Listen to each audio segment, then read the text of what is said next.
اندر جس موضوع پر رب کو شائع کرنا چاہتا ہوں وہ ہے جہنم میں عورتوں کی کثرت کس وجہ سے ہے۔ حضرات، جہنم اللہ رب العزت کے سخت ترین عذاب کی جگہ ہے، اور دنیا کے اندر ہم اس کے عذاب کا تصور نہیں کر سکتے، نہیں گمان کر سکتے ہیں کتنا ہوگا عذاب، کیا کیفیت ہوگی، کیا ہوگا۔ آپ علیہ السلام کے فرامین کے مطابق آپ علیہ السلام فرماتے ہیں کہ جہنم کے اندر مردوں کی بنسبت عورتیں زیادہ ہوگی، عورتوں کی زیادہ تعداد ہوگی۔ اس کی وجہ کیا ہے؟ پہلی وجہ یہ ہے کہ عورتیں لان تک زیادہ کرتی ہیں، عورتیں دین اور عقل میں نقص کی وجہ سے شیطان کا چکر بہت جلد پھنس جاتی ہے، اور آپ علیہ السلام فرماتے ہیں کہ عورت کو اپنے حال پر چھوڑ دو، آپ جتنا اس کو سمجھائیں گے وہ آپ کی بات سمجھے گی نہیں، اس کا جو جی چاہے گا وہ وہی کرے گی، آپ کی بات کو نہیں مانے گی۔ اور فرمایا کہ حتیٰ کہ آپ اس کو سمجھاتے رہیں گے وہ آپ کی بات کو نہیں سمجھے گی۔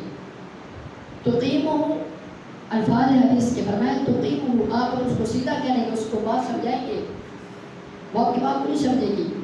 کثرتہ، یہاں تک کہ آپ اس کو توڑ بیٹھیں گے، اور اس کا توڑنا طلاق ہے، طلاق تک وہ بتا جائے گی۔ اس لیے میرے پاک پیغمبر نے فرمایا کہ عورتوں کو اپنے حال پر چھوڑو۔ اور حضرات سے وقار زقوم کا درخت جو میں نے آیت کریمہ آپ کے سامنے تلاوت کی ہے خطبہ کے اندر، ایک زقوم کا درخت ہے جہنم کے اندر جو جہنمیوں کا کھانا ہوگا۔ وہ اللہ تعالیٰ فرماتے ہیں کہ ان شجرۃ الزقوم طعام اثیم، یہ جو جہنم کا درخت ہے یہ جہنمیوں کا کھانا ہوگا، اور فرمایا کہ یہ اتنا زہریلا اور کڑوا درخت ہے کہ جب جہنمی اس کو کھائیں گے تو ان کے دماغ کھولتے رہیں گے۔ اور آپ نے فرمایا کہ میں نے جہنم کے 2 گروہ دیکھے ہیں، مجھے جنت اور جہنم دکھائی گئی، جب میں نے جنت کے اندر جھانک کر دیکھا تو وہاں میں نے فقراء کی کثرت کو زیادہ دیکھا، یعنی فقیر لوگ، غریب لوگ، میں نے ان کو دیکھا، ان کی تعداد تھی زیادہ جنت کے اندر۔ اور جب مجھے جہنم دکھائی گئی فرمایا کہ میں نے عورتوں کی کثرت دیکھی زیادہ۔ اس لیے میرے پاس پیغمبر فرماتے ہیں کہ عورتوں اپنے ہاتھ پر چھوڑ دو۔ اور اسی طرح فرمایا کہ جہنم کے اندر 2 گروہ ہیں، وہ کون سے 2 گروہ؟ ان میں سے دوسرا گروہ وہ ہے کہ وہ عورتیں جنہوں نے اپنے جسم پر لباس پہنا ہے، اپنے جسم کو لباس کے اندر ڈھانپا ہوا ہے، لیکن اس کے بعد بھی وہ نہیں نظر آ رہی ہے۔ آج آپ معاشرے میں دیکھ لیں، عورتوں نے لباس پہنے ہیں لیکن بظاہر انہوں نے لباس اپنے جسم پر اوڑھ رکھے ہیں، پہن رکھے ہیں، لیکن اس کے باوجود بھی ان کا جسم ڈھکا ہوا نہیں ہے، چھپا ہوا نہیں ہے جسم ان کا۔ تو حضرات عزیز وقار، آج میں آپ کے سامنے اہل جہنم کا لباس، اہل جہنم کا کھانا اور اہل جہنم کا مشروب، یہ 3 چیزیں آپ کے سامنے رکھنا چاہتا ہوں۔